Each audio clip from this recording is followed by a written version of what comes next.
দান্যভাবে আমাদের এই পরিবারের আমরা যারা ছোট, উনি আমাদের অভিভাবক ছিলেন। মুক্তিযুদ্ধের পরে বঙ্গবীর কাদের সিদ্দিকী আমাদের দায়িত্ব নিয়েছিলেন। যেদিন থেকে ওনার বিয়ে হয়, দান্যভাবে হয়ে গেছিলেন আমাদের গার্জিয়ান, আমাদের মুরব্বী, আমাদের অভিভাবক। আজকে এখানে উনি শুয়ে আছেন।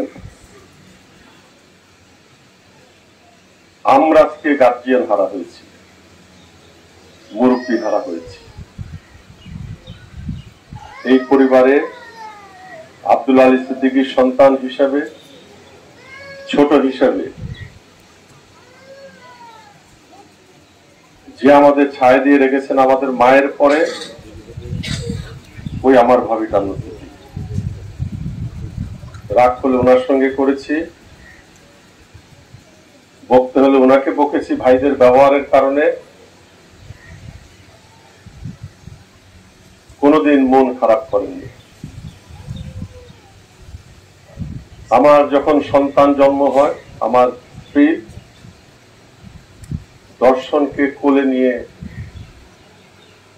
2 পাউন্ডের দর্শনকে কোলে নিয়ে তৎকালীন পিজি হাসপাতালে উনি দৌড় করে গিয়েছিলেন। কারণ তখন ঢাকা শহরেও ইনকিউবেটর ছিল না। উনি ছিলেন আমাদের মায়ের পরে মা। তাই যে যাই বাধা দিক, আমি আমার কথা বলবই। আজকে আপনারা এখানে আসছেন, আমার কোনো অভিযোগ নেই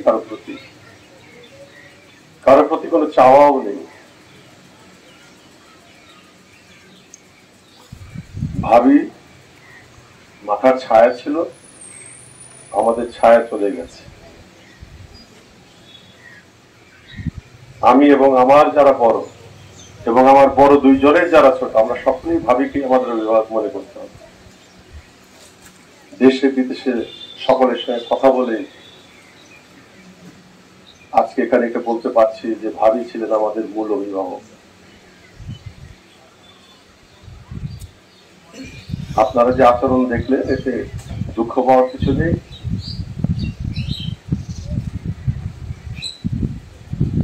এটাই স্বাভাবিক। সবাই কষ্টে আছে, সকলেরই মনে যন্ত্রণা। বেঁচে থাকতে ভাবির গুরুত্ব কেউ বুঝিনি আমরা। উনি চলে গিয়ে আমাদেরকে বুঝিয়ে দিয়ে গেলেন এই পরিবারের কোন জায়গায় ওনার অবস্থানটা ছিল। ভাবি, আপনি ভালো থাকেন, আল্লাহ যেন ভাবিকে ব্যস্ত নসিব করেন।